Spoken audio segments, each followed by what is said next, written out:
It's time for the final semifinal on a thrilling Sunday here at USA Ultimate's College Nationals.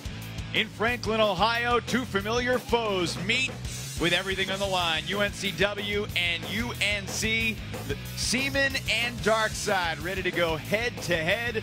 The winner will get Carleton College cut over UMass in a wildly entertaining 15-14 matchup earlier this afternoon. Hi again, everybody. Evan Lepler with Ian Toner. We just saw regional rivals in Colorado and Texas. Ian, these are sectional rivals. This is personal, and it's the second time in 3 years that UNC and UNCW meet in the semis at Nationals. These teams know each other like the back of each other's hands. They've played with each other as they're growing up outside the college division. Expect to see some looks that they've been keeping up their sleeve all year long just for this game. You know, kind of like Carleton, you never know what to expect from UNC Wilmington. They came in as the 11 seed. Last year, they were one of the top seeds in the tournament, but this team has a swagger. They have a confidence, and they have a superstar in Jack Williams, a top 5 Callahan nominee, a guy that UNC is really going to have a tough time matching up with. You know, it's kind of like pick your poison. Let him stand in the backfield, and he's going to throw the disc wherever he wants. Let him go downfield, and he's going to dominate your defenders and catch goals in the end zone.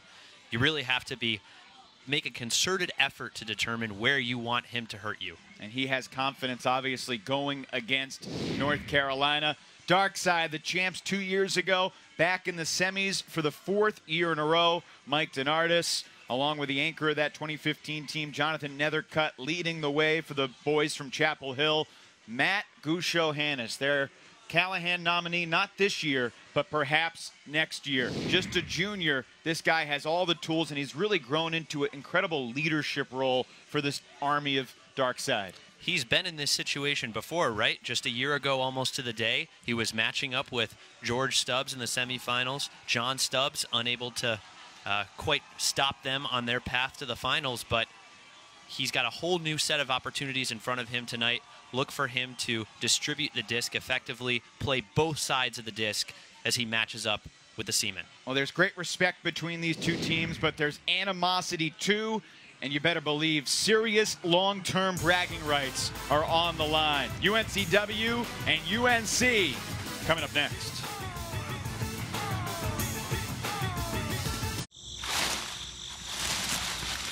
A brand new Jeep Grand Cherokee Limited. Phil, again? Hey, neighbor. Start playing Jeep brand scratch-offs. You could win one of your own. I was never here. Jeep brand scratch-offs with over $12 million in cash prizes, plus a chance to win your choice of a new 2017 Jeep Grand Cherokee Limited, Jeep Wrangler Unlimited Rubicon, or Jeep Renegade Trailhawk. It's your ticket to adventure. Buddy, we gotta go. So, what's going on? Did you get my favorite? Absolutely. My essay is good. Pick any two for $3. A double cheeseburger, 6-piece chicken McNuggets, and more.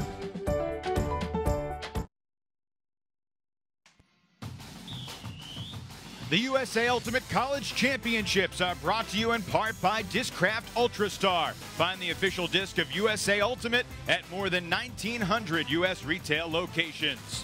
And by 5 Ultimate, apparel made specifically for Ultimate players by Ultimate players. Visit 5ultimate.com for everything from jerseys and shorts to custom team uniforms.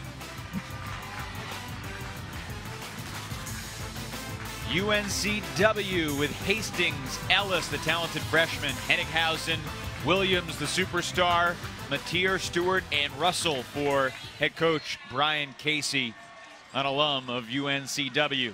We'll see the Darkside offense at the start. Archer, Maxon, McLeod, and Matthews downfield.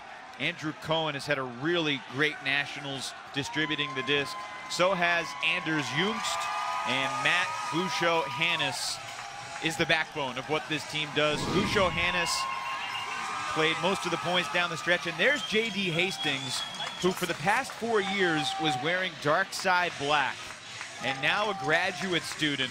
The Winston-Salem native realized before the end of last season that he would be joining UNCW for his 5th year, and it's hard to imagine all the different emotions that are going through his mind right now with so much on the line against so many of his best friends. And you just saw the Dark Side fan section chanting JD's name, an homage, as you know, kind of a, you see in pro sports when a former player comes back to town after he gets traded. The great respect that he's cultivated in that community and still has such deep ties. And he's a little guy, but 5'6" can make a huge impact on the field, and he's the bigger little guy we'll see in this game. North Carolina has a defender named Nathan Kwan, who might be the reason Darkside is here right now because of the layout D he had on Universe Point against Wisconsin in arguably the comeback of the tournament for Darkside. We're underway. Darkside coming out with a side stack for their offensive set. They're going to isolate Gusho Hannes first. You remember 2 years ago, Ian, Gusho Hannes was basically the reset handler for Nethercutt. His primary job was to get the disc and throw it to Nutt. Now he has a much greater responsibility. He was the primary handler last year. This season, the emergence of Cohen has given Gusho Hannes a chance to do more damage downfield. Nick McLeod, longer hair than 2 years ago, but he had a bunch of goals in the semis and finals of Carolina's championship run. Some memorable celebrations too, and McLeod gets in the book early. Asked him if he had anything good planned, and he said, well, those were breaks 2 years ago. I was playing D-line. I don't think I can celebrate the same way after a O-line score, because that's just what we were supposed to do.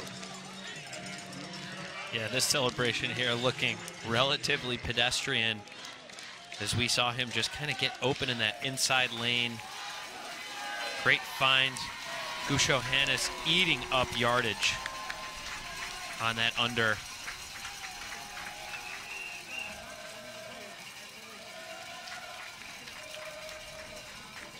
And as you mentioned, the emergence of Cohen, we see it right there. Great poise in the red zone, able to find McLeod for a nice, easy hold.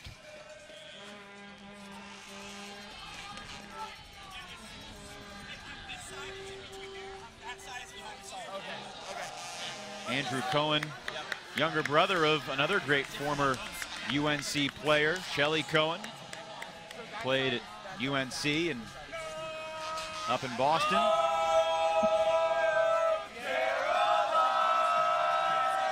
So a turnover free hold, and now we'll see the UNCW O-line. It's interesting, Ian, because we're going to see J.D. Hastings be very involved. He's basically become an O-line handler for this UNCW team out of necessity, whereas he was a D-line workhorse for Darkside the past few seasons. Yeah, and some new personnel on this Wilmington O-line here. Grayson Sanner, one of their top 5 players, coming down with mono a few days before the tournament. And unfortunately, Austin McGrain coming up with a hamstring injury on the final point of their quarterfinal victory over Washington. Really tough break for the Asheville native Austin McGrain. But Wilmington still has Jack Williams, and the throw was miscommunicated. Thought Williams was going up the line. He came back to the handler set, and the game's first turnover.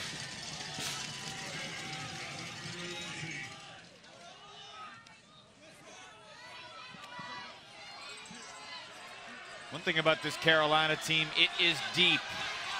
Looking long, one-handed snag. Elijah Long near the goal line. McLeod to Kwan. To Long. 2-0, Darkside.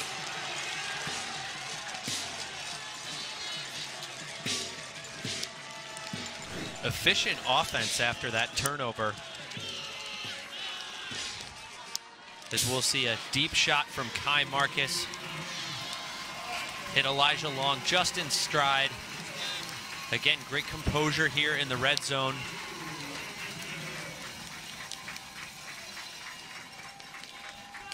And Kwan finds Long. First break of the game, 2-0 Darkside. Elijah Long and Kai Marcus and Nathan Kwan on this Darkside D-line. but they all were on the field for Universe Point against Wisconsin.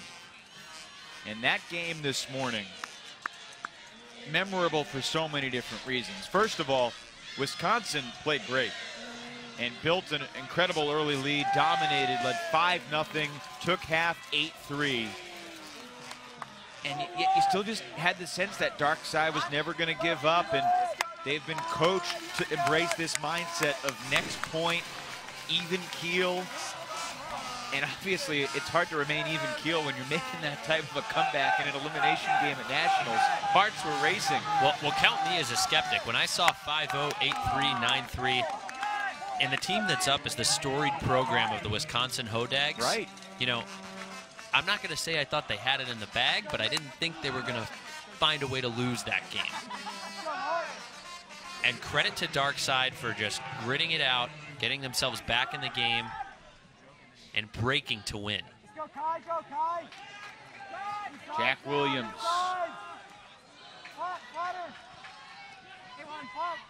In the semifinals 2 years ago, he had a remarkable game. I don't want to say single-handedly making it close, but he made several great grabs in the end zone. Kevin Mateer up the line. Connor Russell. Rick Henninghausen. And these two teams do know each other very well, and there have been regular seasons in which Darkside and UNCW have met 3, 4, 5 times. This year they didn't meet until regionals. Darkside won 15-13.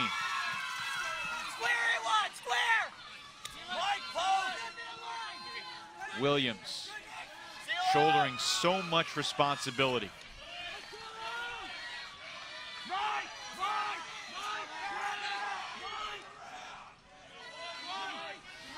Wilmington got 2 wins on Friday, despite the fact that they didn't play great.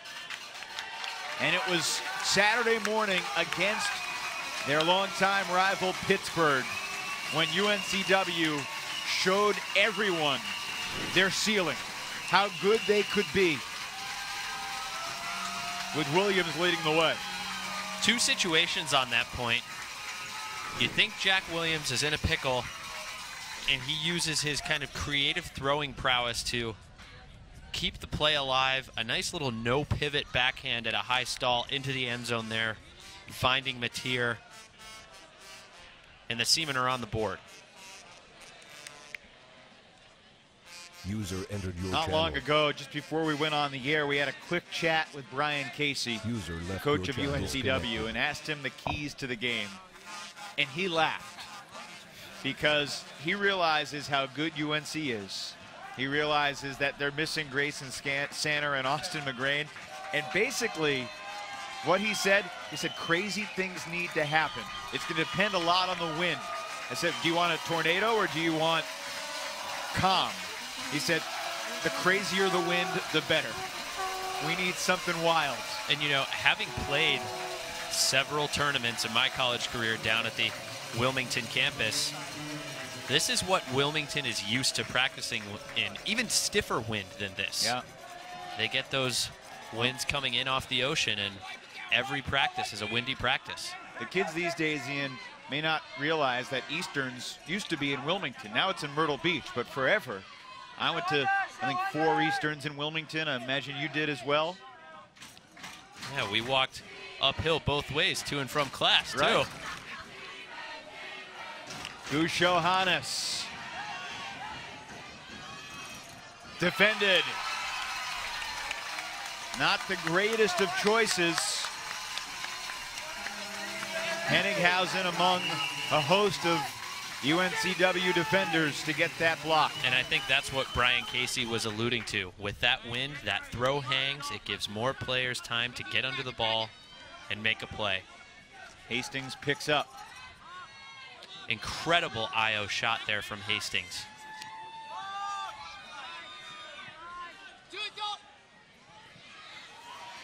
He's been a defender, but he's capable of being an every other guy. Incredible quickness. Colin White downfield from Matt Ellis. Gotta tell you, I hadn't really watched Matt Ellis much before the Pittsburgh game, and he was the revelation of that day for me. Several assists, a bunch of really impressive hucks, and he's their downfield cutter that can come on and under and then chuck it. Without that win, that upset victory against Pittsburgh, easy to see a much tougher path for Wilmington, and then potentially not in this semifinal setting. Ellis, just a freshman, leading UNCW in goals for the tournament here at Nationals. Hastings throw a little too far ahead of White. Those are the types of turnovers that you just get the sense they're going to be crushing for Wilmington, because UNC is not going to give them that many chances, you would think. Dark side won their pool, but it was not easy. They lost a Universe Point thriller against Colorado, letting several chances go by without punching in the winner. Carolina did bounce back and beat Auburn fairly comfortably. And because Carlton helped him out, UNC won the pool. This deep shot will again be knocked away, and it looks like a foul was called. Kyle Warfel going up for the disc defensively alongside Youngst. I don't have anything there. Yeah, it was clean. Yeah. Okay. Okay, I just felt a hand in the back that got me off balance before. Okay, so he got the disc well before that, okay? So observer rulings, there's no foul. Play will restart. So you go and touch the ground. I did see a hand in the back, but it might have been 20. 2 or 3 full seconds before he even went to go up for the disc. Hard to say if the observers got that one right.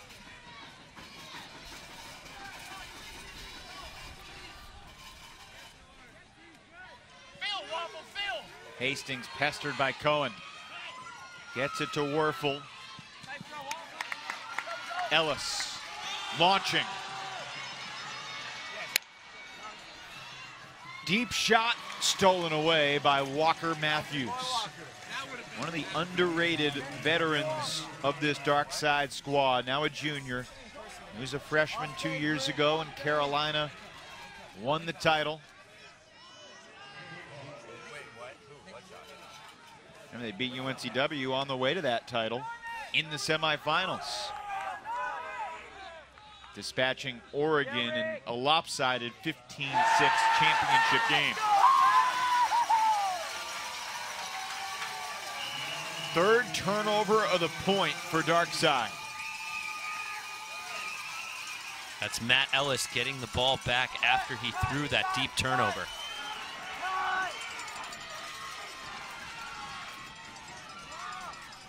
Can Wilmington get a break without Jack Williams on the field? Yes, they can. And that is huge. Hennighausen. A lot of crowding there around the disc. And great anticipation. Way to jump the lane there on Ellis's part. Great continuation after that disc started moving into the break side and deeper into the red zone. And Hennighausen able to make the grab and get this game back on serve. Vestal, the assist. Hennighausen has had some moments. And Colton Vestal, marine biology major, with the assist. We're allowed to step in front. So 2-2 after Darkside threw an early jab. Williams back out there, he'll pull. It's always good to hear the trombone in the crowd. Auburn's Hank Womble.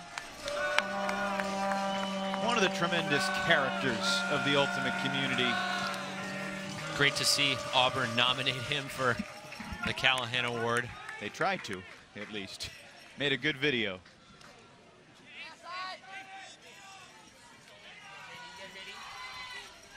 Again, Gusho Hannes starting downfield. Moves it.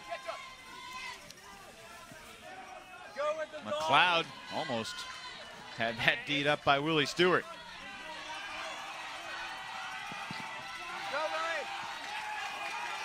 It's been fun to watch Gusho Hannes evolve these past couple of years, both with Dark Side and with Raleigh Ring of Fire. Wow. You know, that wasn't what I was talking about. Yeah, we were talking earlier about the broadcaster's jinx. We're not assigning that one to you. We'll chalk that one up to an uncharacteristic drop. That's exactly what it was.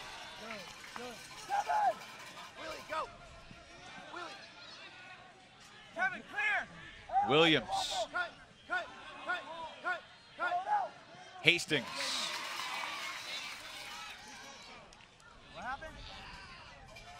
And a foul downfield, I believe. Hey, Willie, is the coming in on one. Coming in on one. Yeah, hold on. We're gonna reset here, the dump.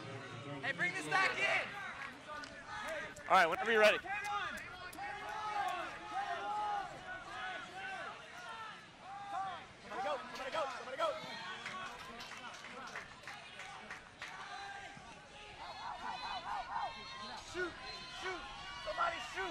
I've talked to several people I respect, Ian, as Wilmington turns it over. And I asked them, who does Jack Williams remind you of? And the answer that I've been told is Kurt Gibson, former Florida star that won college national title, who's won several club titles with different clubs. Williams' versatility as a thrower, as a receiver, shiftiness. As a defender. Sure. There's McLeod breaking free. There's no doubt that they're both incredibly dynamic threats as we see McLeod reel in his second goal of the game. And that inside shot just coming off, perhaps staying on the thrower's finger a split second longer than he wanted it to. That was Kyle Warfel. Second time that Cohen has found McLeod for the score.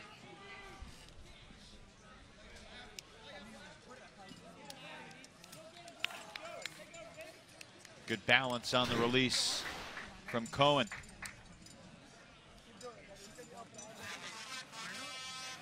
Cohen's got a fearlessness about him when he's pivoting and working to get the reset and finding the next throw that's really noteworthy for young throwers looking to become more versatile. North Carolina looking for its second title. 3-1 in pool play, the loss to Colorado, but it's ironic that Carleton, the team they beat, and the team they're battling today to face in the finals is the team that helped them win their pool, because if Carleton had lost to Colorado, UNC would have had a totally different path. UNC would have finished second in their pool, and they would have swapped spots, and who knows what would have happened.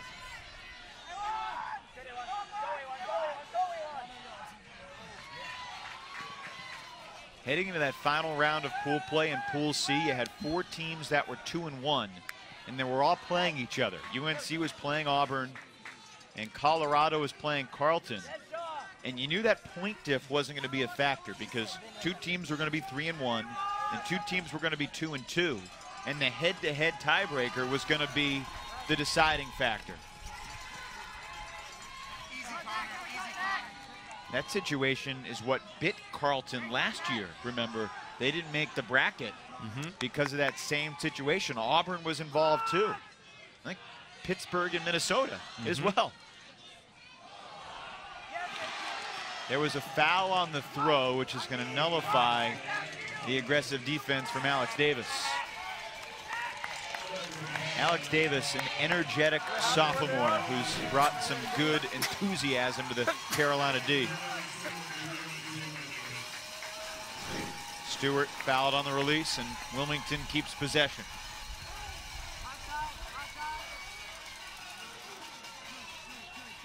Back to White. Stewart.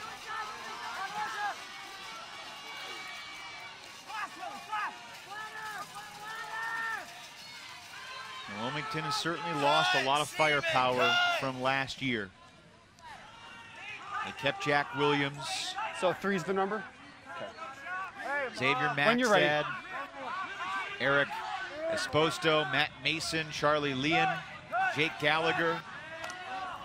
All key cogs that UNCW had to replace. When you're ready, guys. How about this throw? Daring. It worked for a moment, and then it was dropped in the end zone.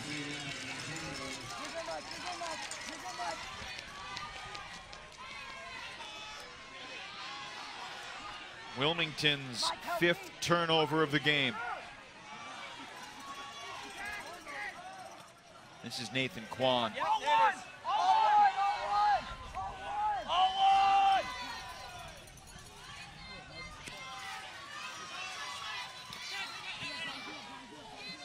Marcus.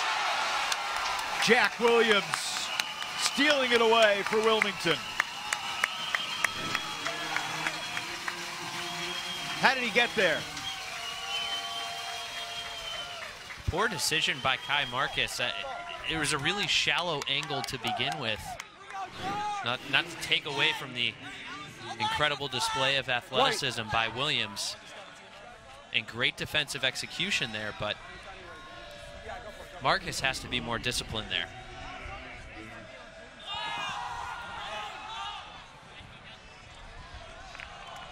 And that disc did not ever come in bounds. Jack's smiling to himself. He's going to give the ball back to North Carolina on his own goal line.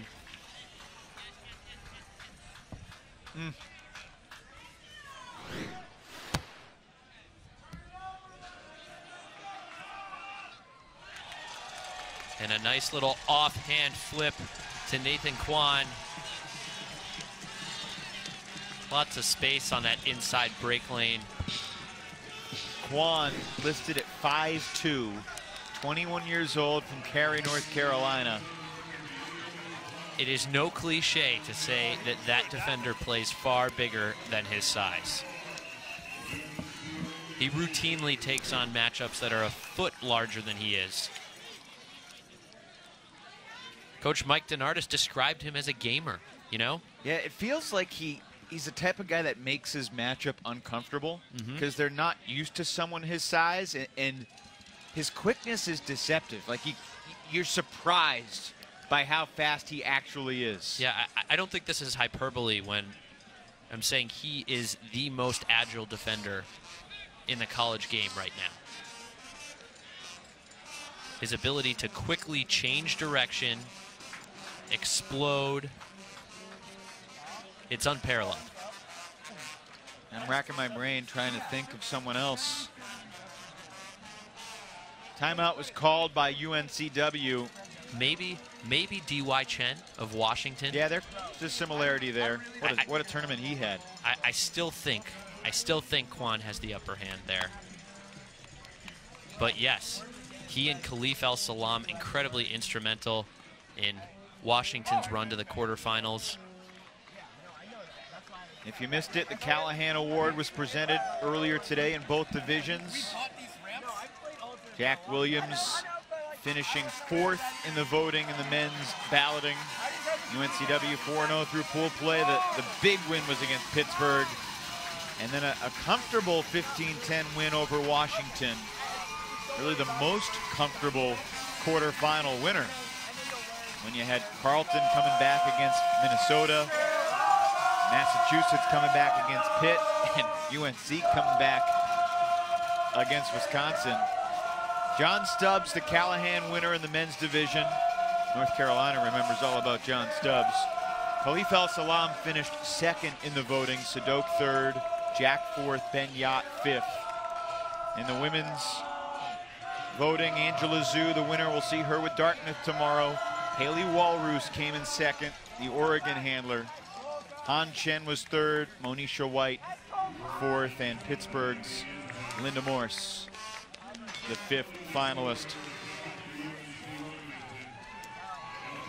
I'm excited to see all 10 of those players continue to develop in Ultimate and to see what they can do at the next level.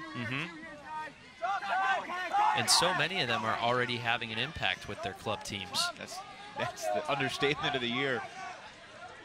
Angela Zhu quarterbacking the Brute Squad D-line along with Cammie Groom and others.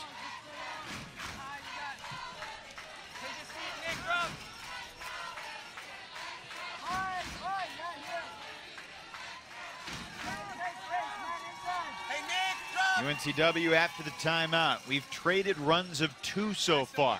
It was 2-0 UNC. Wilmington got back-to-back scores, and now 4-2 Dark Side. Tough grab by Williams. It's like he's made of rubber band. And just as you praise him, he errs on the dump throw. Wilmington a little loose. This game about 26 minutes gone, and Dark Side looking to seize control. Gusho Hannes shooting deep for Kai Marcus. And that's another break. That's 2 in a row to make it 5-2. Marcus, the freshman from Seattle, capitalizing on the Williams mistake.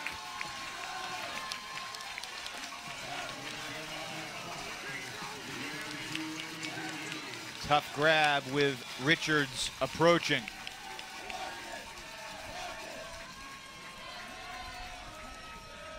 And Marcus made what I think you said standing next to me was a poor decision on the universe point, taking an ill-advised deep shot that Wisconsin D'd up in the quarterfinals.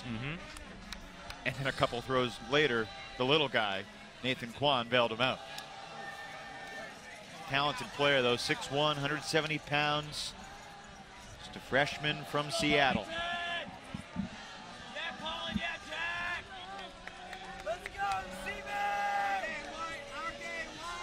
Tomorrow, we'll be on the air at 2:30 on ESPNU live. Women's final between Dartmouth and Texas. At halftime of the women's final, we will unveil the USA World Games roster of 14 that is heading to Poland in July. That news will officially be shared at halftime of the women's final tomorrow on ESPNU. So make sure you join us for that. Arguably the greatest mixed team ever assembled. How about that shot? Hastings says enough of this to Ellis for the Wilmington score.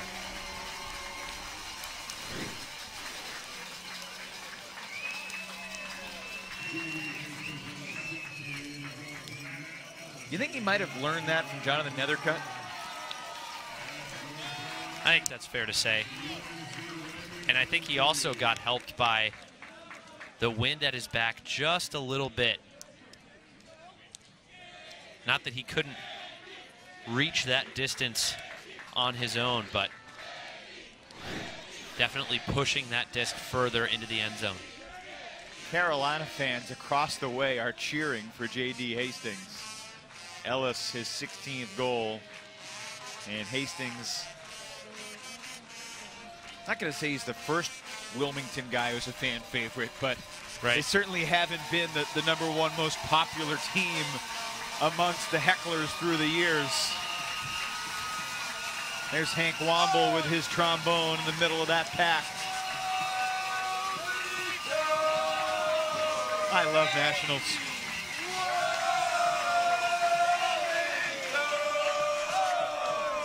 The passion, the excitement,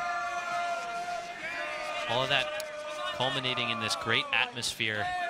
It's really hard to replicate it at other tournaments.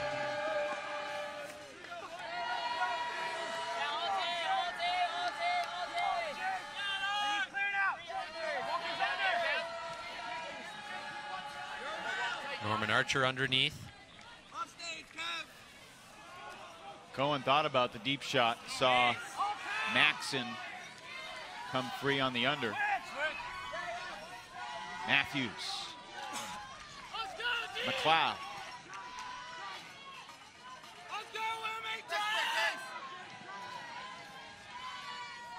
Another freshman from Arlington, Virginia. Anders Jungst, very involved for Dark Side. Despite the fact he's so involved, no one on his team knew how to say his last name. We had to ask him specifically, because in Ultimate, people don't know each other's names. They know nicknames, initials. Hey, you. Tall guy, white hat.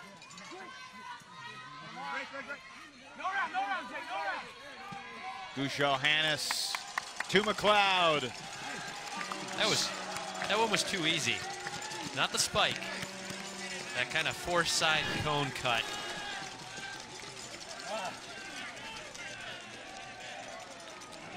And Ellis just kind of turned around, and as soon as he put his back to McLeod, he took advantage of that and changed direction, attacking that four-side cone.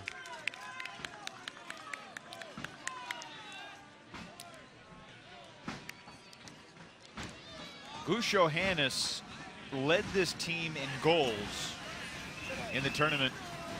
Second to Cohen in assists. McLeod second to Gusho Hannes in goals. And he's got 3 of the first 6 for Dark Side tonight.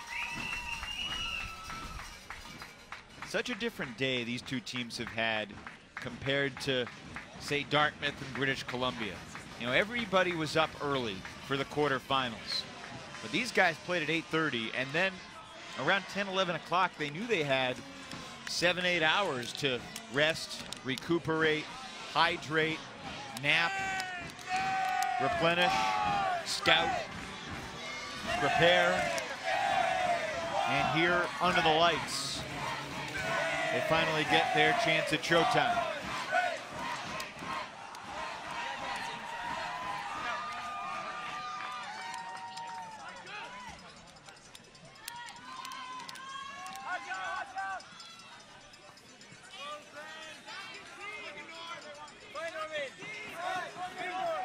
UNCW back on offense.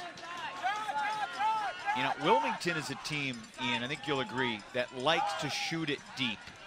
Dark Side knows that. Here's Ellis taking a chance. 2 defenders and 2 attackers. And it's knocked away by Quan. Holy cow. More evidence for your argument, Mr. Toner.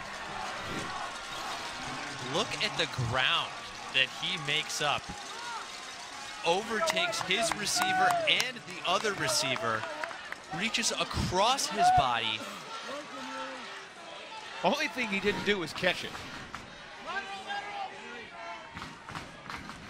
Low throw, dug out.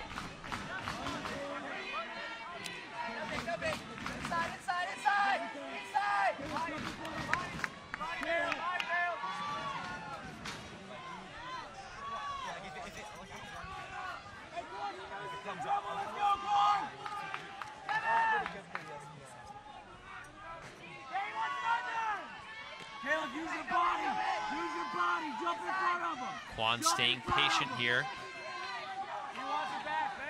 Matthews was breaking deep. Now he's coming under.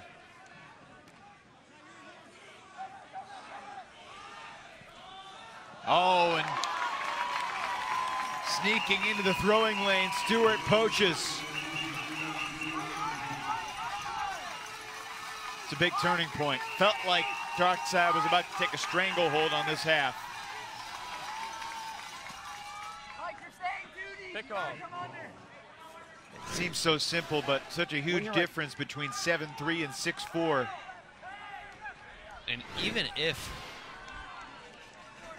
he hadn't gotten the block, I'm not sure that that throw would have been up in the air long enough for the receiver to track it down, just based on those first few yards after the release.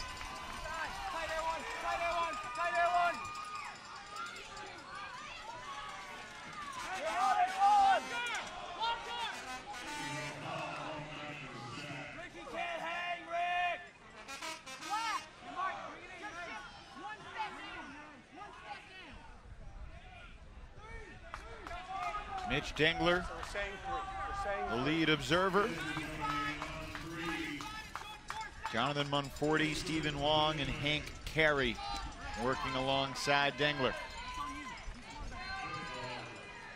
Dengler had a tough tournament.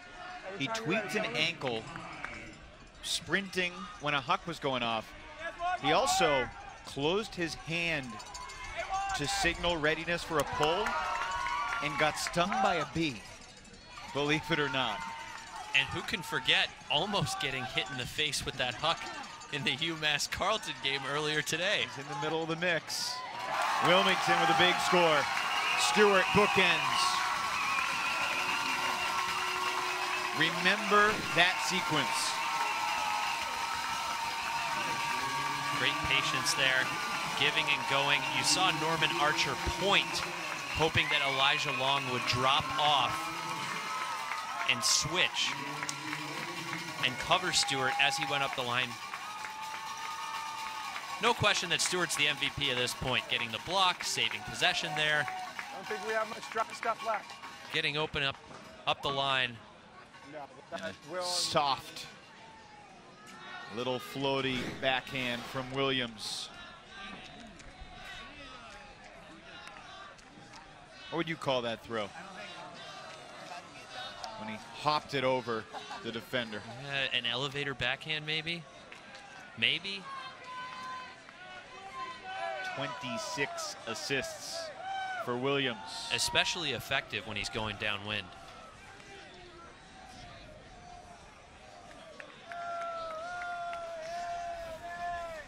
So Wilmington's hanging around. It feels like they're teetering on disaster from time to time. And yet, these guys continue to show grit and determination. Cohen breaks the mark.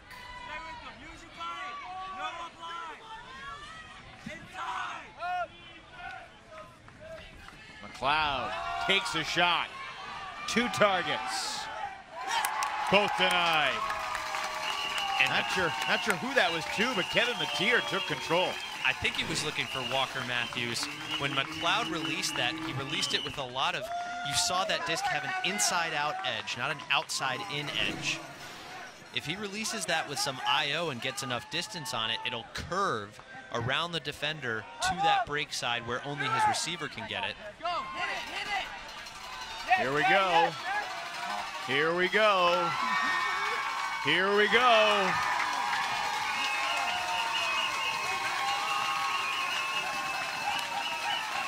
Kevin Huerta with his Nationals moment, the freshman from Durham.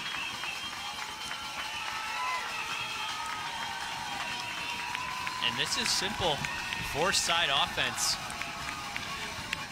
from the Wilmington D-line offensive unit.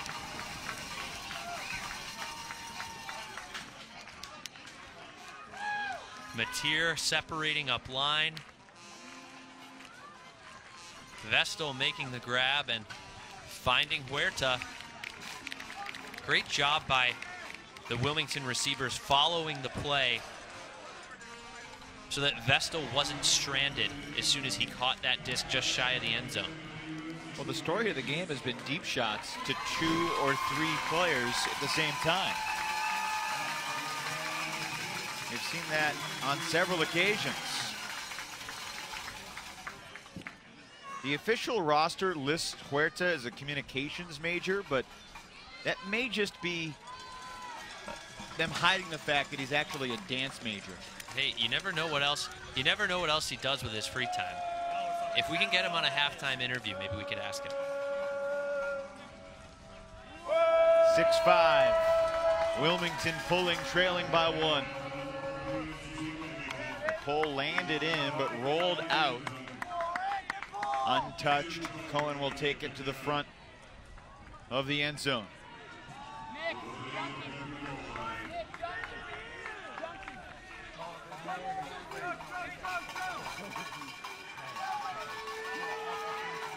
Carolina looked like they were starting in a horizontal stack, and before any throws, the offense morphed into something else entirely.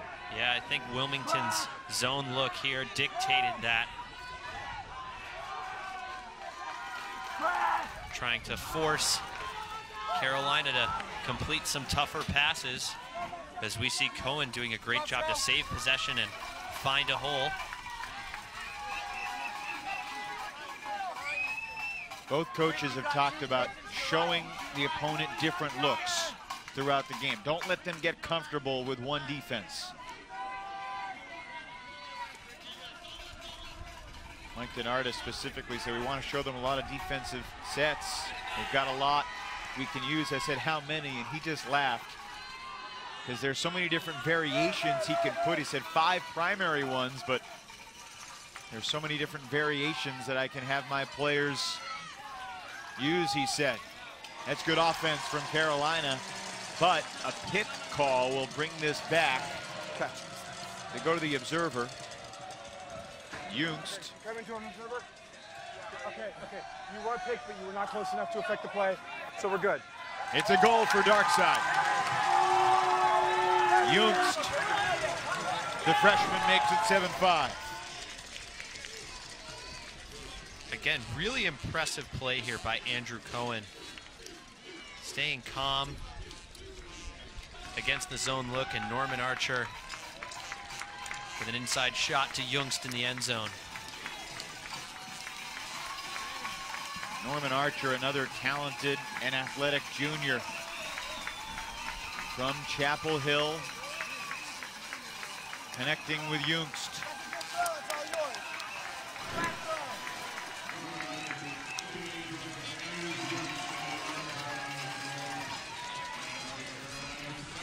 Double-digit goals in your first college nationals, not too bad. Coaches have to be excited about his future contributions to the program, but focused on tonight and the next 2 games at the moment. We've talked about Mike DiNardo and Jonathan Nethercutt. Should mention Eddie Alcorn, the 3rd coach, who's done a lot of work with Darkside this year, standing on the right in the 31 hat. DiNardo on the left. And I believe a timeout was called.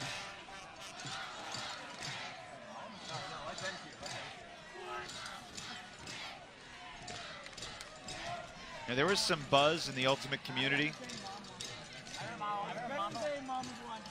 when Nathan Kwan, number 5, was not given an invite to U24 tryouts. Apparently, we've received word that he has officially gotten an invite. With his performance this weekend, they have made room for him. Insert your own joke here. Nathan Kwan would not be surprised if he wowed the coaches at tryouts next month. Yeah, I know the men's coaches in particular, Bob Cryer, Joe Durst, Mike McKenzie, they place a great premium on defensive awareness, defensive commitment, defensive intensity. You know, I think Kwan checks all of those boxes. It would be amazing to coach one of those teams. At the same time, some of those decisions you have to make, I mean, the decisions that Alex Gesquier and Matty Sang have had to make, and with, you know, the best 120 some odd players under 24 coming to tryouts, so many of the names make you say, wow. It's a good problem to have, I suppose. An embarrassment of riches for the USA Ultimate national youth teams. pool. The adult pool is not bad either. Yeah. As evidenced by their undefeated run last summer in London. That disc dangerously floating. Collected by Wilmington's Williams.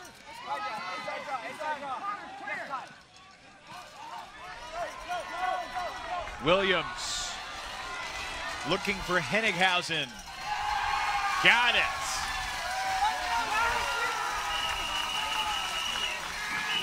Jack Williams doing enough to keep his team within striking distance. That's not an easy throw. We were down on the field before this game started, and we've still got those upwind gusts from right to left. The type of throw we saw Alex Olson convert, but not too many others have thrown this well in this direction.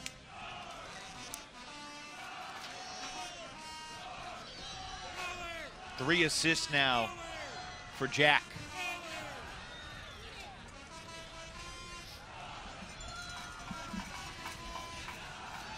And probably a defensive possession that Darkside would like to have back.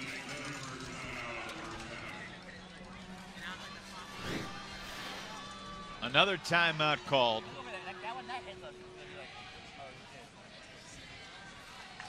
Both these teams wanting to keep as many of their top players on the field. I think these timeouts are far less strategic and adjustment oriented and much more just rest, deep breath oriented. Yeah, this is a big point here. If Wilmington can break, they get this game back on serve going into halftime. If Carolina can hold, they've got a precious one-break advantage. Yep. There's the line for UNC. Johannes leading the way in the middle. You made a comment yesterday about those hats that Darkside's wearing. Those are in vogue across the division. 5-panel flat brim hats that you see Gush Johannes, Norman Archer. Everyone in the frame right now is wearing one. Some of them customized to Darkside, some of them not, but somebody has an opportunity to corner the market in the Ultimate community. I mean, do you have to sell hats that look 45 years old? It's certainly got an appeal to, you know, more outdoor-oriented athletes. Well, there's a different theme every year for Darkside. Yeah, last year we had the Towel Squad. How about this pull? This is North Carolina special. Trying to get a bit of a trap on the sidelines. Change up the look. We saw UNC do that a lot a couple years ago. In the final against Colorado, and didn't really work for them. It was here in Cincinnati 3 years ago.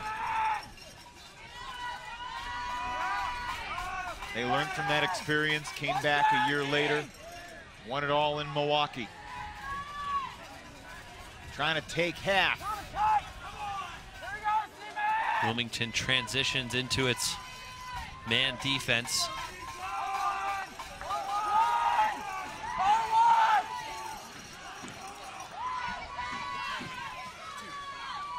Gush Johannes to the end zone. Yes. Hastings picks up his old friend Walker Matthews with the goal, and Carolina up a break. Takes half 8-6. Great patience here by the Darkside offense. Working the disc up past midfield, forcing Wilmington to transition out, and then nice simple four-side offense after they transition into the men's defensive look.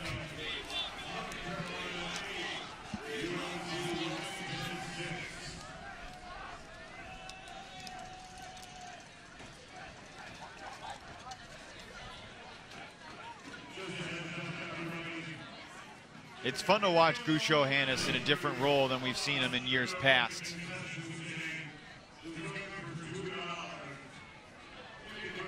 And not sure how much all you can see on the screen, but it is starting to pour here in Franklin.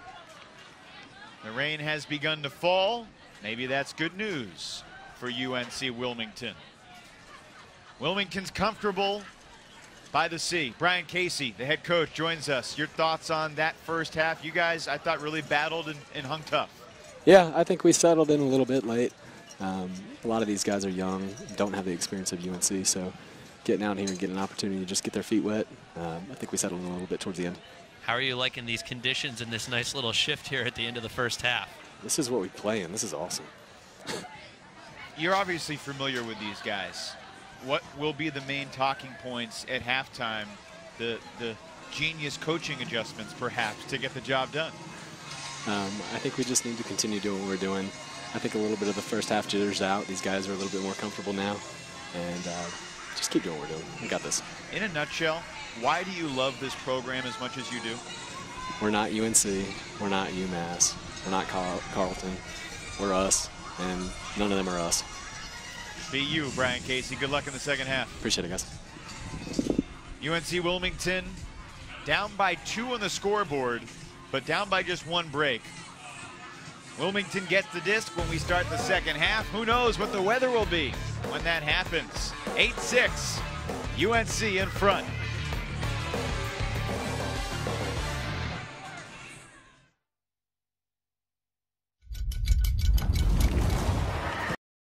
Today. What happens? Connect.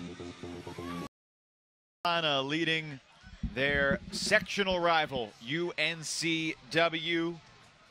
The difference really was the 2-0 start from UNC. The men from Wilmington able to play even the rest of the way, and within 1 break, Darkside had some good deep shots early on. Yeah, they were able to connect. McLeod getting himself on the score sheet. Long as well. Hard to believe it was this bright outside when the game started, because it's gotten pretty dark. I guess that's what happens. And these are the games that these guys want to play in. The games under the lights. Sure. With everything on the line. As we get another look here at the Chile offense, and great patient handling from Andrew Cohen there, finding Nate McLeod. Incredible block by Jack Williams. And we're going to see Gusho Hannes pick up and find Kai Marcus here. Again, like you said, Evan, that 2-0 lead at the start of the half, all the difference. As Wilmington fought back to erase a larger lead that Darkside had built. Some phenomenal plays here. Nathan Kwan chasing down a deep shot.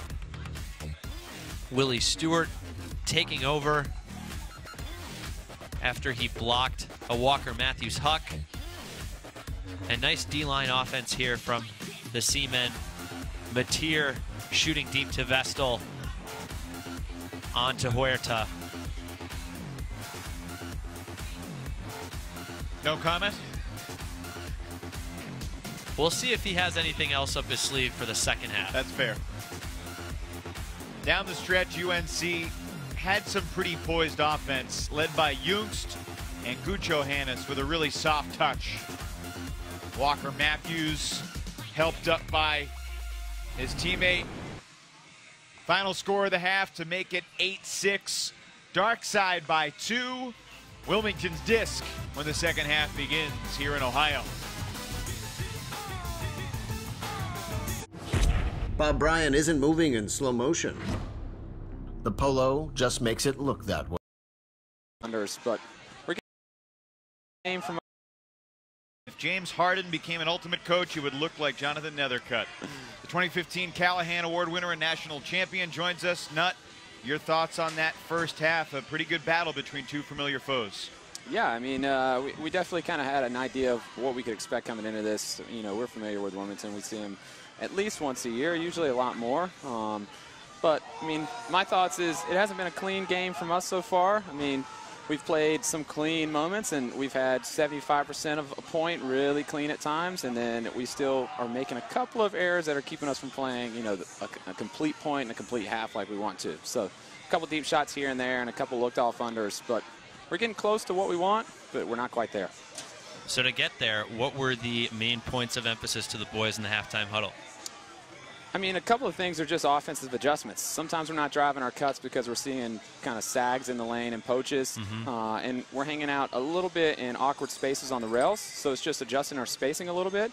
But outside of that, it's just committing to working large chunks of underneath spaces instead of trying to just drive and take the easy way out a lot of times. The first couple points, we took a couple of not so great deep shots, open people, but just hard windows. And, you know, we're thinking about trying to dial those back in and look to move the ball laterally to get vertical instead of just driving vertical. Not real quick, what was your first impression of a young J.D. Hastings?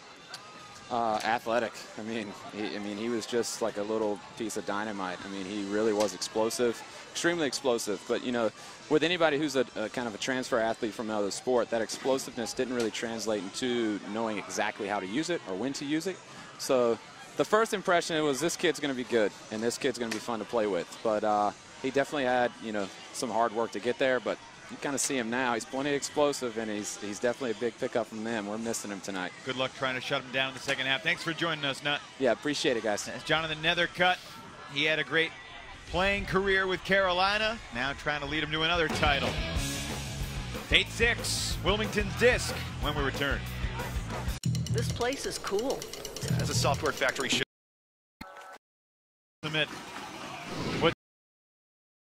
And Gusho Hannes, as we expected, highly involved, 3 assists apiece.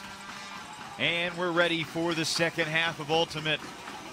What started as a drizzle has gradually intensified, and I'd say a steady rain is falling now. We've been waiting for it. We've been kind of expecting it all weekend, and fortunately it has stayed away until now. And to be honest, this is what Wilmington wants and Wilmington thrives in. They are the underdog in this game. They have to come from behind. They're playing in adverse conditions that they may be more accustomed to practicing in. This is the situation that they need to build energy and momentum off of. Brian Casey said before the game, the wind is going to dictate everything. Not too windy for that throw, maybe for that catch. Was that a foul? It looked like Ellis just went straight up, and let's take a look at the replay.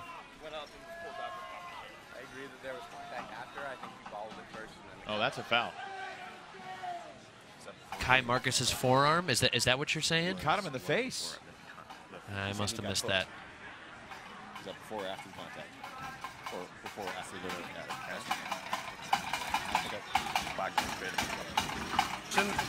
Put that back. We always go to the observer. Let's do it. And they say no foul. Hold up. 10!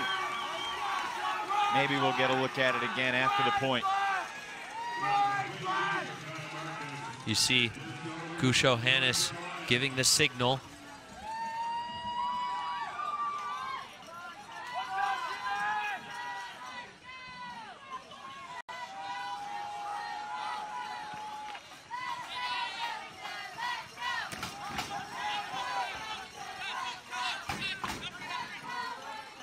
Out of the reach of McLeod. Turnover by Marcus.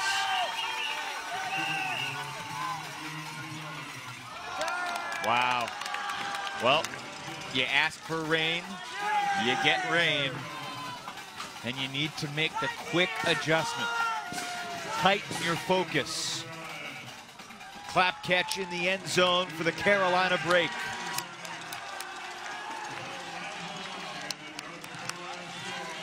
Elijah Long had a great freshman season last year. 5'11" sophomore. And, you know, it was almost as if Mateer picked his eyes up and started looking upfield before he caught that disc.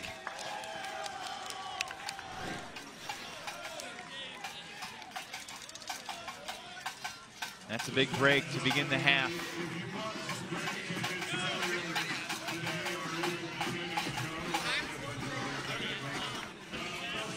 Rain's still falling a little bit, but it's certainly not the worst conditions these players have ever been in. 9-6 Carolina.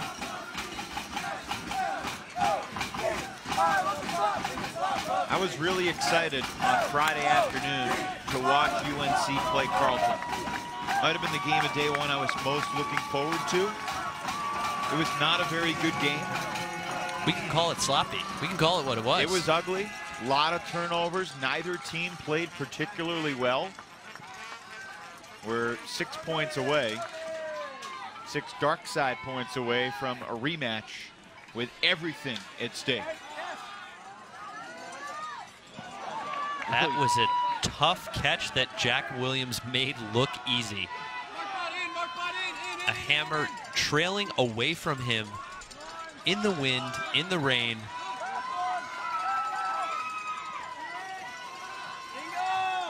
Here we go. Mateer shooting it for Williams. He's got the size advantage, but coming in out of nowhere, Kai Marcus rips it from the sky. The other way, Gusho Hannes gets it. Back to Long. Back to Gusho Hannes for the score. 2 straight for UNC. Not the start that Wilmington was looking for out of this half, and a 50-50 ball that Marcus was able to make up ground on. And he shoots deep right away, as he loves to do, to a streaking Gusho Hannes. How about that throw of a wet disc? Easier to do downwind, but sure, still impressive. Pretty good challenge there by Mateer. But Gusho Hannes too good. North Carolina first went to nationals in 1999. And then this program has been a steady nationals participant, but not long before winning the title in 2015, this program missed nationals entirely. In fact, missed regionals 1 year in the Carolina section. And for programs out there, you know, it's always cool to see first-time nationals competitors, and there were several schools that fit the bill this year. There are several programs that went from not making regionals 2, 3, 4 years ago to being at nationals this year. You know, speaking to the development of the Dark Side program, I remember a season when we played Dark Side at a fall tournament and they didn't score a point on us. That's unbelievable. What year do you think this was? 09, 2010? I think it might have been the fall of 2010, 2011. But to see how much that talent and program has developed. And of course, the Toner-led Fighting Wahoo Virginia team was a powerhouse that year. Unbelievable grab by Williams. What just happened? Got it. Jack Williams, stop. Not just the grab. The grab's incredible. The composure and the ability to find someone under pressure with the stall count rising and complete the goal shot.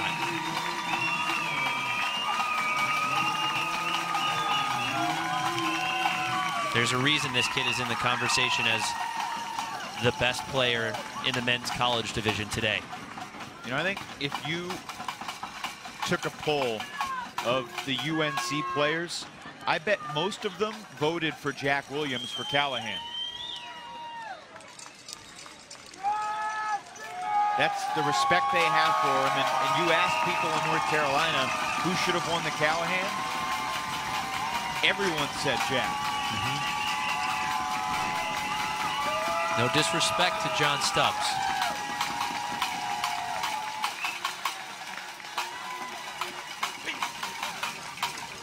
The Wilmington fans are always rowdy.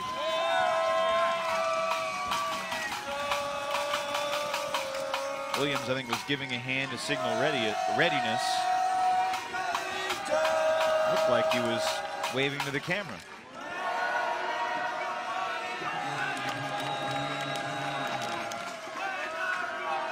If UNCW is going to get back in this thing, it's going to be on Jack's back.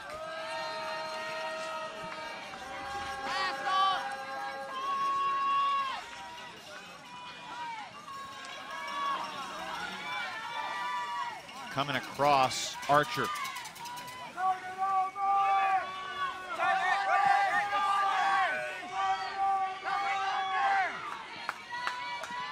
Cohen thought about it.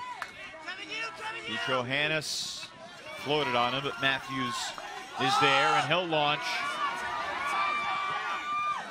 Tipped. Out of bounds. Archer made the grab, but his feet were not in.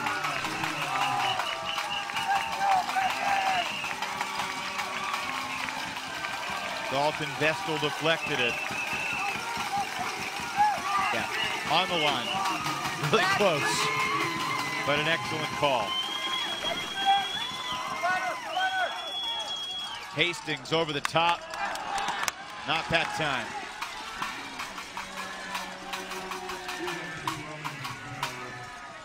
Cohen to pick up here. You can see the rain falling here in Ohio. And UNC now 4 scores away.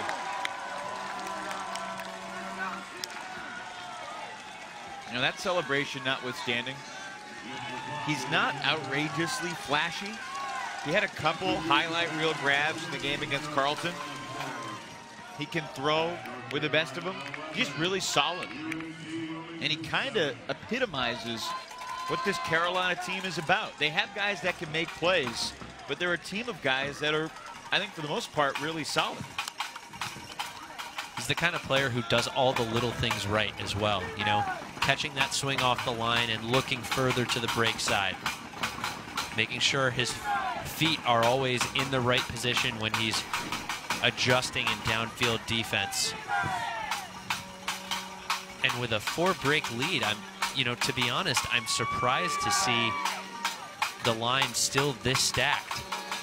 He's scored, been involved in 6 of the UNC goals.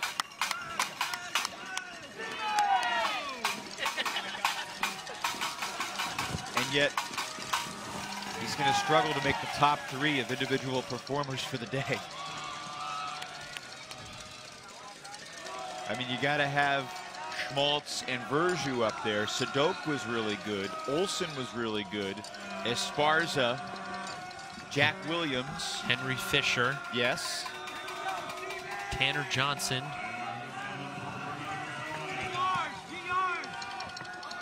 He's in the conversation, though. Yep. Gooch is.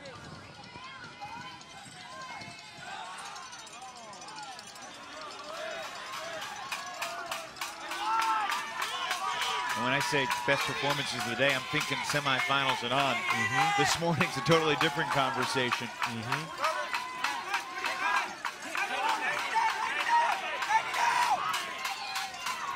Fair to say the Ross Barker Callahan against Oregon, best play of the tournament.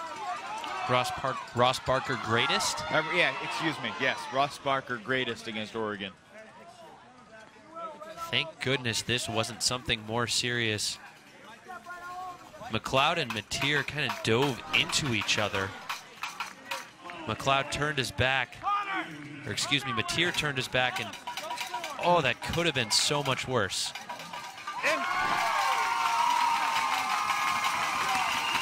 Wilmington punches it in.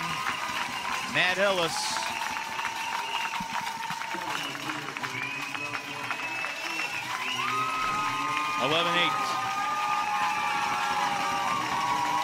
That was easy.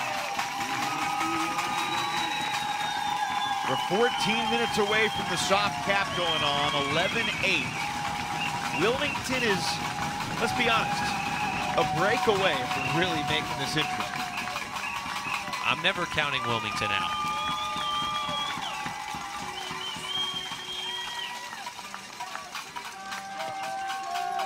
Couple goals for Ellis.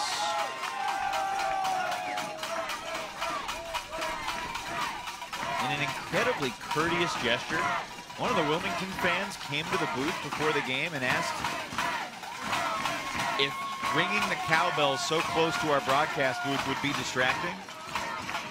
It was, frankly, the most courteous thing I've ever had an interaction with a Wilmington person.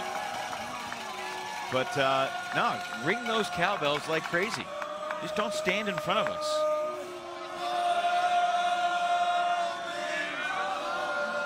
To be honest, I prefer something like the Towel Squad over the cowbells. You're not a cowbell guy. I'm not a cowbell. You never need more cowbell, if you ask me. I know some great musical producers that disagree.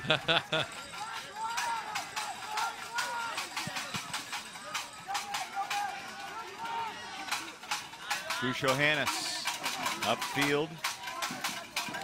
You know, Ben Maxon nominated for Carolina for the Callahan Award.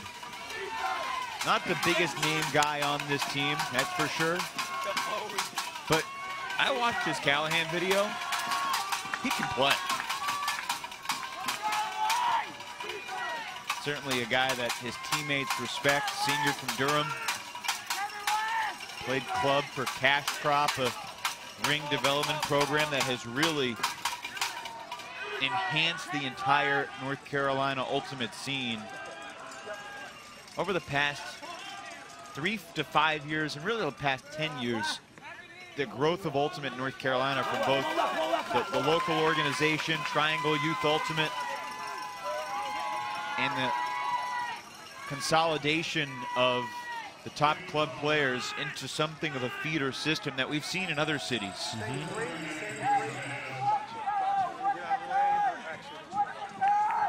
Interestingly, the Triangle talent and North Carolina talent overall has splintered a bit because of the team right coast from Wilmington. McLeod in the end zone. Another assist for Gooch. 12-8 dark side.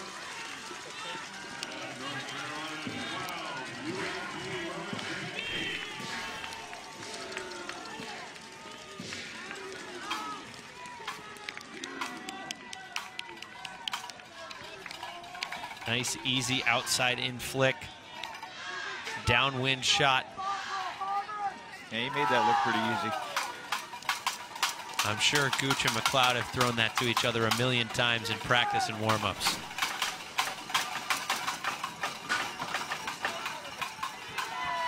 Another big game for McLeod, who has grown considerably in his role over the past couple of seasons. And he's just a junior.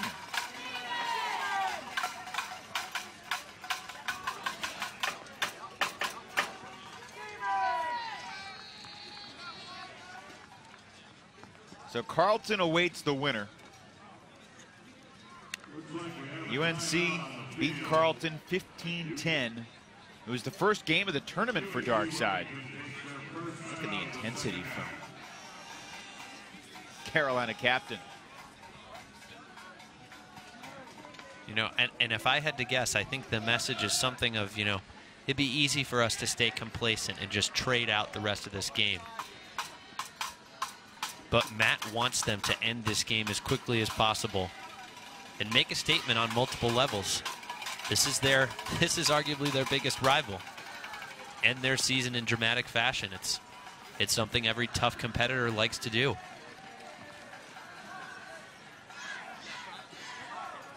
North Carolina and Carleton also met in a consolation game at Easterns shortly after UNC had lost to Wisconsin 14-11 and Carleton had lost to UMass 11-10.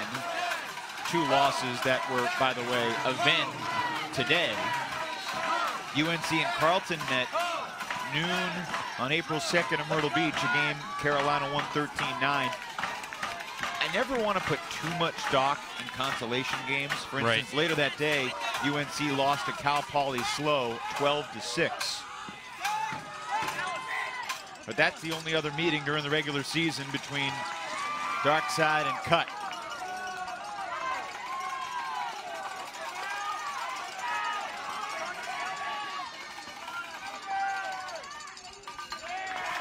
Wilmington just shy of the goal line. Connor Russell takes a timeout.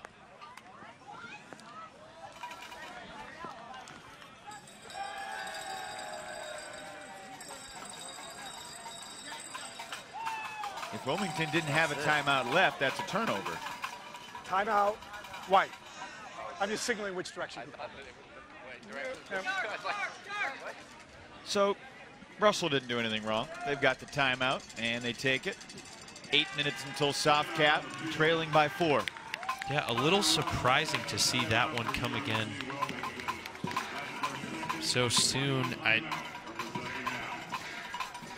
If Wilmington's going to mount any kind of comeback, I'm sure they're going to want that later in the game, but. Well, Russell, a 6'4" freshman from New Jersey, on the goal line in the semifinals, not wanting to make a mistake. Sure. He can never. At least he had the timeout left. Exactly. Exactly. You ever call a timeout when your team didn't have one? I have never pulled a Chris Webber. No, I haven't. And to be honest, on our club team, sometimes we practice with, there are times when we practice with unlimited timeouts and celebrate guys calling timeouts to reset the team and get the look you want.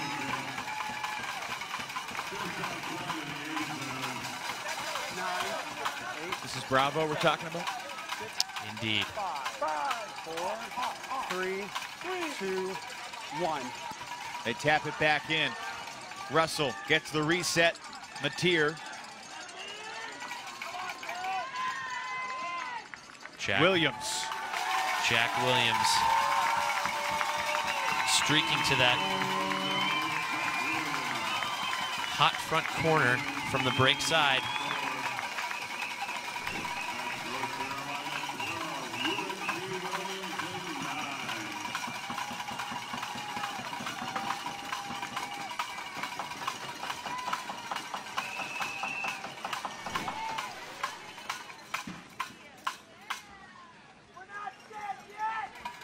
So 12-9, Darkside's up.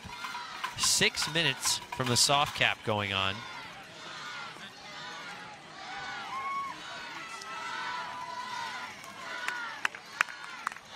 Wilmington's going to have to notch a few breaks if they want to stay in this one and extend the game.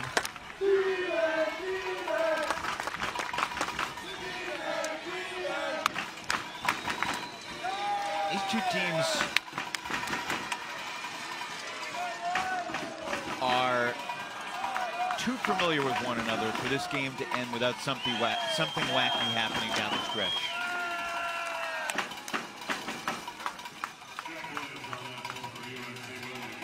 Can Darkside continue to convert unimpeded?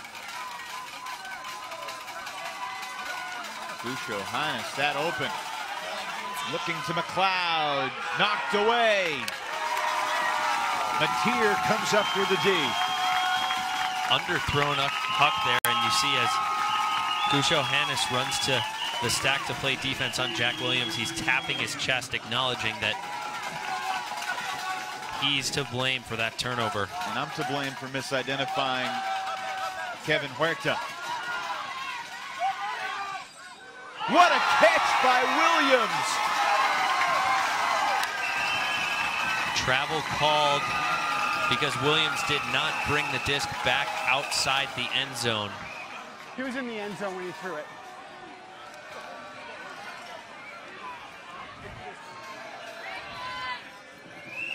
It's like gravity doesn't apply to him the same way it does to everybody else. Between two of the best Darkside receivers, no less. Quick reset for White. Back to Williams, to the end zone. 2-score game. Kick called. Hang on.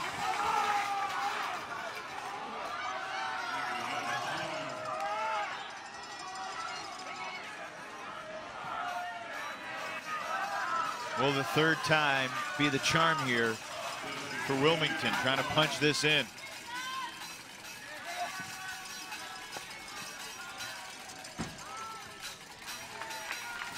Hastings breaks free, and that will stand.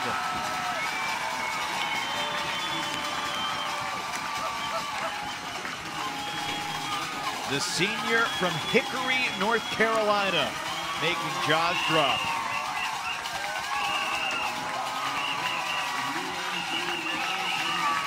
May have gotten away with a slight push off of Gucho Hannes.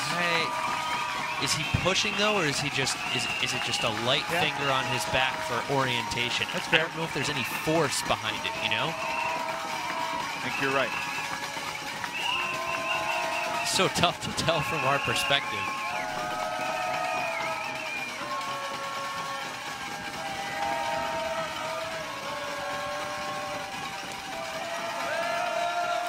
The Wilmington supporters coming to life.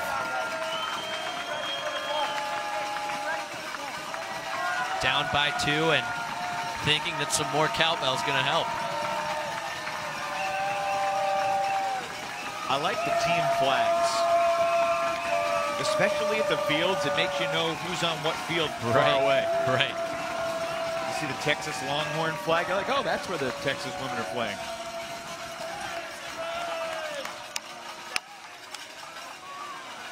(12-10). Still 2 minutes away from soft cap.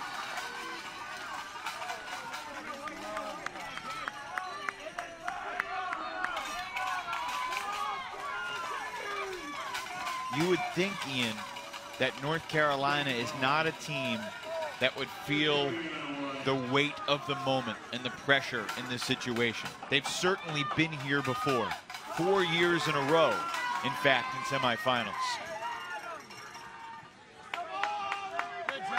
Lost in the title game in 2014, won the thing in 2015. Looking for Archer. Great defense. Vestal did not get the disc, but he did enough. And I don't know, I love watching Matt Gucho Hannes play, but these last couple turnovers, I get the sense that he's trying to do too much. These are deep shots that he doesn't need to force. Especially with a lead. Here we go. That will connect with Henninghausen. Wilmington gaining steam. Just shy of the goal line. Vestal to Hastings.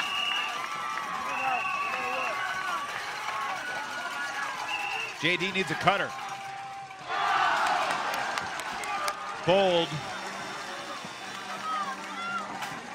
Surprising that Williams didn't make the spectacular catch, but that was a really tough play. Hastings with the stall count rising and few other options. Williams tries to reach back and make the grab. You know, maybe with no rain and no water on the disc, maybe that's a catch, you know? Archer on the under. Let's see if Darkside can stay calm and work it down the field. Clock has expired. Soft cap after the point, and Kevin Huerta deserves to do another dance. Williams the D and the score. UNCW within 1, and we're playing a 14. Was it 5 minutes ago, Evan, that you said these teams know each other too well for something funky not to happen? I live in the state, and I just have a sense about these things.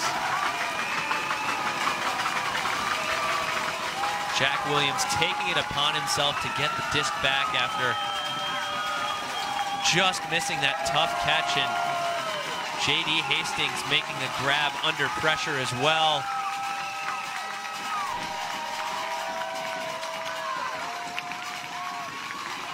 As you said, Evan, 12-11, game to 14.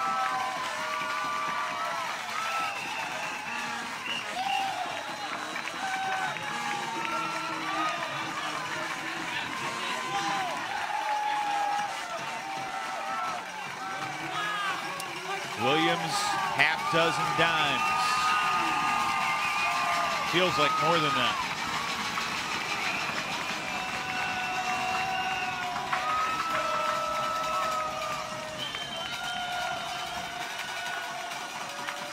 Timeout called by Carolina. This UNC Wilmington program, founded back in 1988. National contender for most of the 90s. They won the title in 93. Had the long relationship with ECU, the Irates, former national champs as well.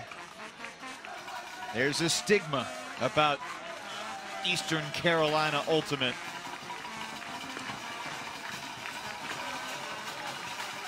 But these guys don't have really much to do with that. They, I think, know the history. And I think they want to live up to the gloried history.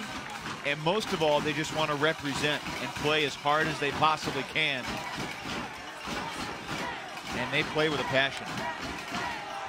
This is their opportunity to write their own chapter in the evolving history of North Carolina Ultimate.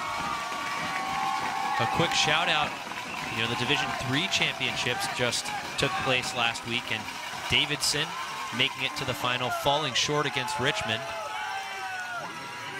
But another North Carolina program. Yeah, and the Carleton women's B team winning the women's D3 title. Something in the water in Northfield, Minnesota. You've never been to Northfield, have you? I have not. No, me neither. Kind of want to go there, and I feel like just walking across the state border will make my flick fly Yeah, you know, farther. maybe there's something like the ultimate fountain of youth, yeah. Right? If USAU changes the eligibility to remove the continuation and I could play my 5th year, I will do a training weekend in Northfield. Here we go, 12-11, playing a 14. Quan out there on the offensive line, not something you see every day. And he throws it away. Miscommunicated with a guy that he doesn't typically play with. Looking for Dalton Vestal. And it's Quan making up for his mistake. Vestal shaken up.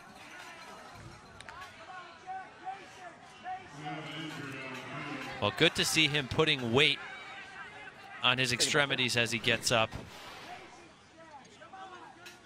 Because impact like that, it's so easy to have a collarbone, a dislocated shoulder.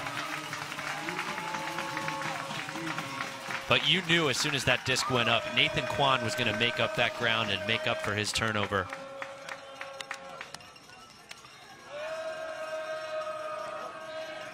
Another receiver a foot taller than Quan, that Quan's able to earn another block on. On a deep shot, no less. Quan squeezes it in to Gooch. McLeod. Good contest by Williams. Healthy respect between those two. I think McLeod may have called a foul before we okay over here? He released the disc. In on one? In on one.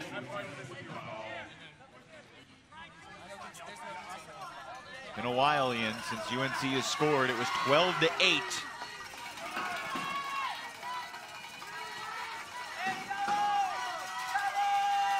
Another soft throw from Gusho Hannes.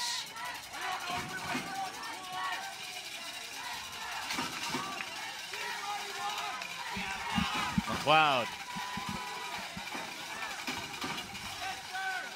Gusho Hannes. Youngst to the center for Marcus. Now Marcus's instinct there probably to launch, but in this situation, with a berth in the finals on the line, he's got a little different mindset. On the under, Gushohannes comes to it. I beg your pardon, that's Walker Matthews. Through the contact of Stewart. You're going to take it, you say you're taking an injury? Yeah, I'll take an injury. Okay. When you come back in, let's keep those a little cleaner. Okay, I'll try to go. Understood. Yep. Willie Stewart certainly made his mark on this game so far. No question. Hope that's nothing serious that he's going off the field for.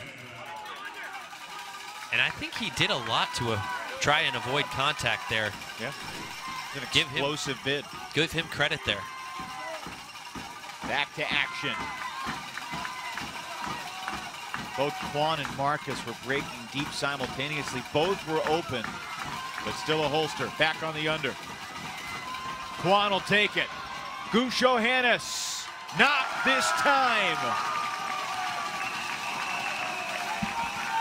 70 yards for Wilmington, and we might have ourselves a tie game.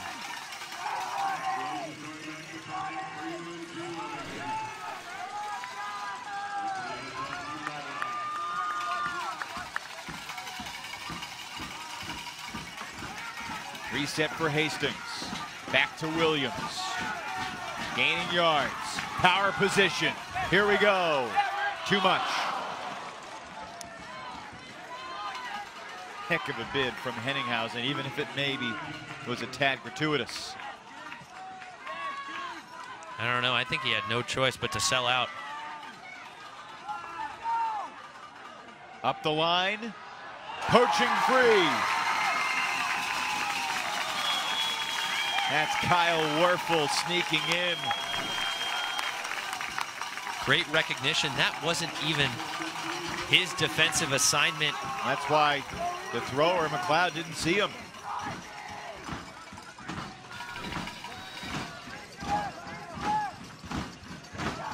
One of the longest points of the game. Hastings runs it down. Deep in their own end zone.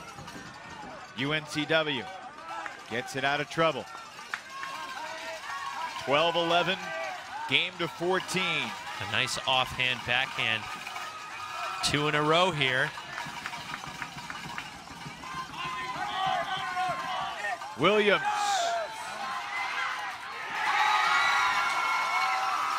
It's a tie game.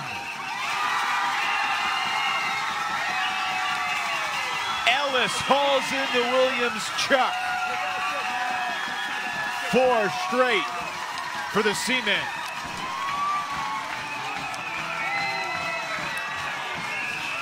Gutsy shot there by Williams. Great grab by Ellis.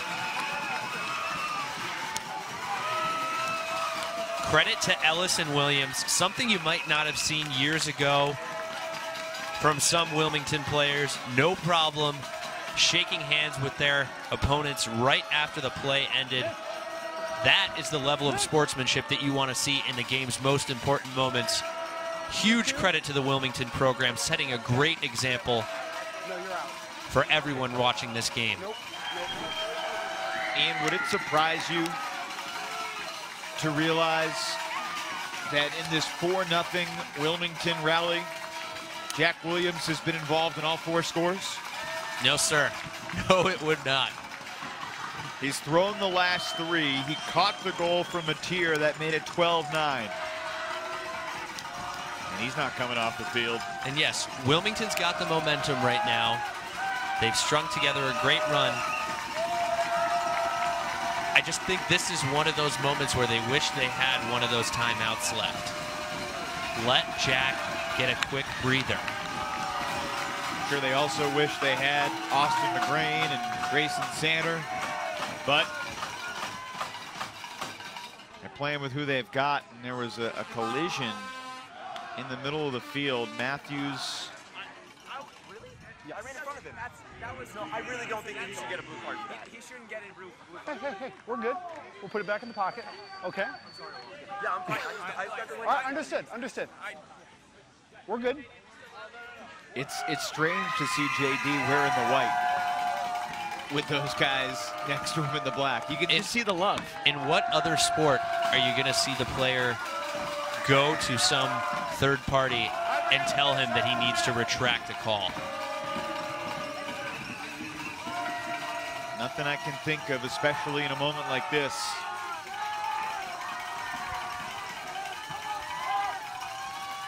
Matthews lost his hat, but he's got the disc.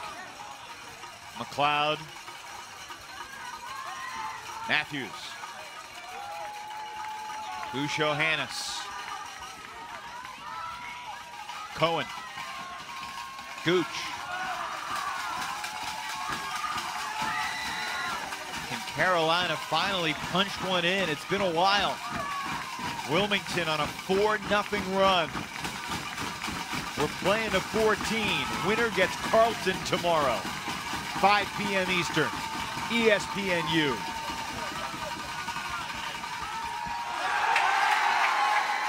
Cohen got drilled after what looked like Mateer getting the disc first. Yep. Calm down.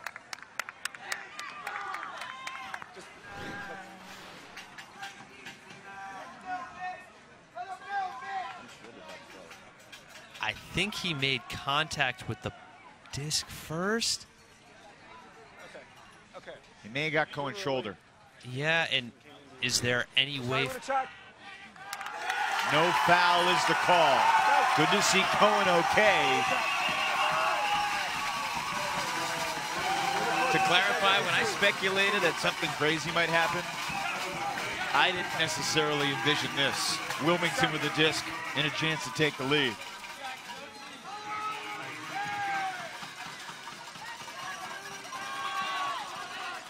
Back to Hastings. So quick. Yeah, not many other handlers are going to be able to chase that down on a whim.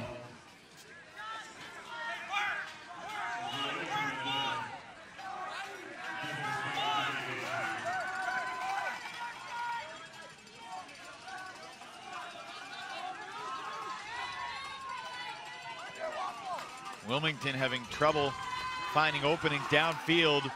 Go to the break side. The hammer connects with Vestal. Right back to Williams. Tried to go inside out. It turns over on him, and it's caught anyway. Kevin Mateer on the goal line. Big bid. But Wilmington leads.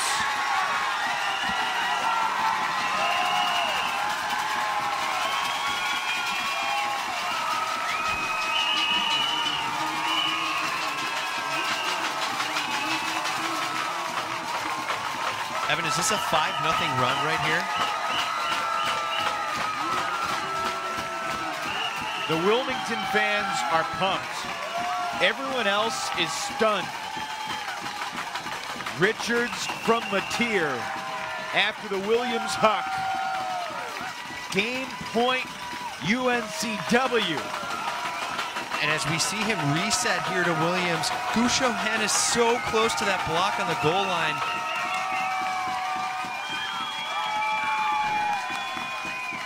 It's the first lead of the game for the 11 seed, UNC Wilmington. They won Pool B, knocking off Michigan and Pittsburgh, the favorites coming into the tournament. A win over Washington in the quarters, and now 1 point away as North Carolina takes the timeout from, I think you would call it, a historic comeback and a sizable upset if they could finish this off. This is the final timeout for either team.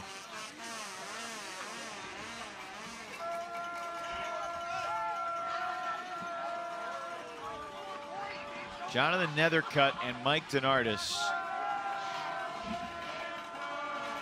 have taken their teams aside in moments of adversity throughout the season, throughout the weekend.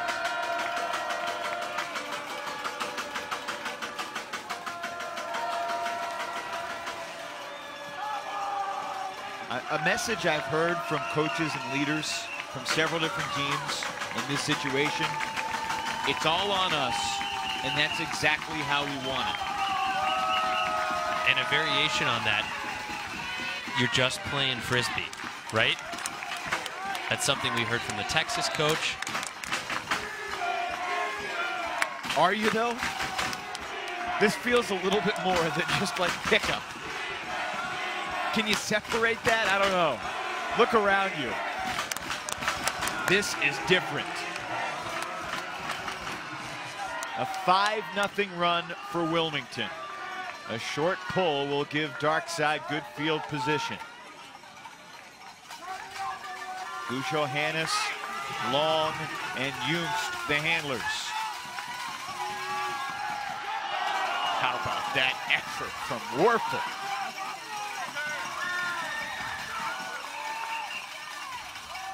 Darkside, good field position. Gusho Hannes, Long, and Junst, the handlers. How about that effort from Warfel?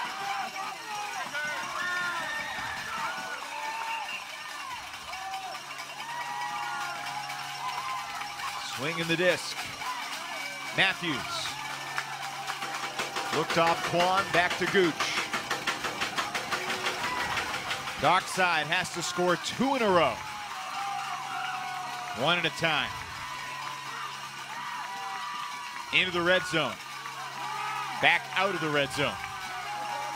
Back into the red zone. Matthews to Marcus. 13 all. The second straight Universe Point men's semi. Nationals 2017. How about it? I think the North Carolina coaches are asking themselves, where was this? The last 4 or 5 offensive points. That's a great point. Good patience, nice breaks, using the width of the field to change the point of attack.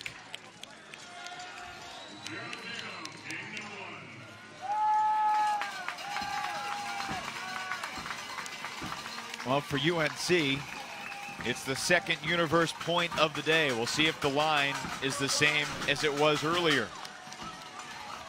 Neither team has a timeout.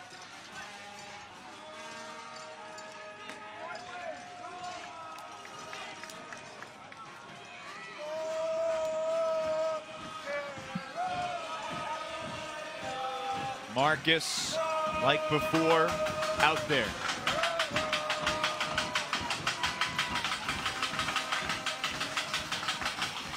There's Quan, Matthews, Marcus, Archer, McLeod, Gusho Hannes as well. Obviously Hastings, Stewart, Mateer, Hennighausen, Ellis. And we didn't pan all the way, but you think number 11's on the line? You kidding?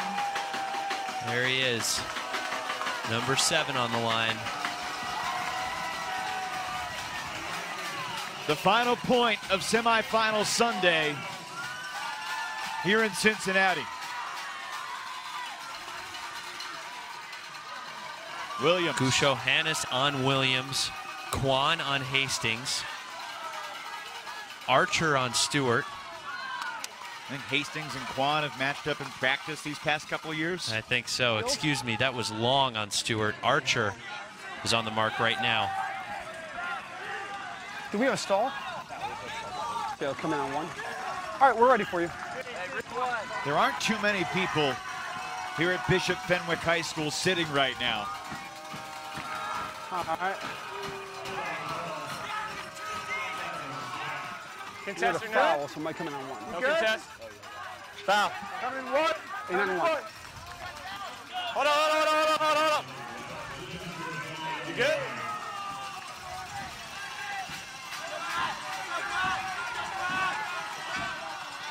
That disc high in the air. Williams has it. Unmarked. Williams takes the shot. He's got a man. Wilmington's done it.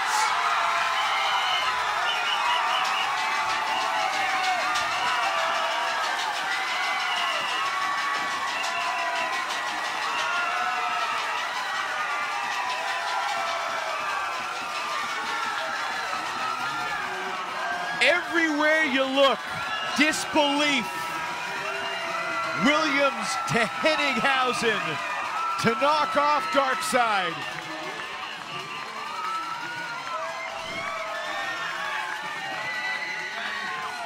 UNCW closes on a 6-1 run on the back of Jack. And you saw Jack unmarked there for a solid 5 seconds, points to Henninghausen, tells him go to the house, and rips an absolute dime.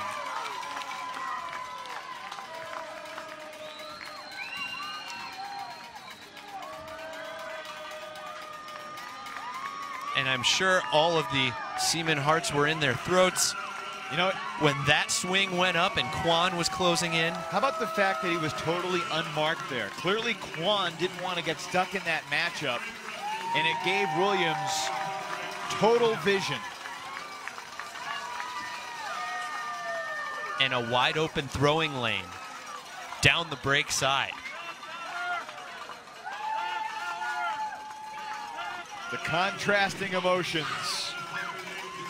Absolute joy and the despair of knowing your season has fallen 1 point short of the finals.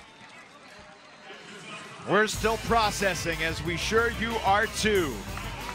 More to come. Wilmington, 14-13 winner. What is this place? Classic between two North Carolina rivals, UNCW 14, UNC 13. Brian Casey, can you put this win and what it means to you and your team into words? It's huge. I mean, there's not really words that can describe the feeling. This is not a place we've been before. And to have a team that's this young, this inexperienced, to be able to put it together at a tournament format like this is pretty remarkable without a lot of our good guys. Brian, you've been involved in I don't know how many games as a player and as a coach. Where does this one rank? This is at the top, there's no doubt. There's nothing better than college ultimate. There's a guy standing behind your left shoulder named Jack Williams, who I know you feel is the best player in the country. I think everyone on Darkside thinks he was the best player in the country. How have you seen him grow and develop into the player he has become? He's done so much work. There's really nothing he can't do. And he's just the best player in the country. I mean, there's no argument about it. Carleton tomorrow. Your thoughts? It's going to be fun. We're ready to roll. You said before the game that you needed something crazy to happen. What was the crazy thing that happened? We just made an adjustment. We tried to push them out after the rain.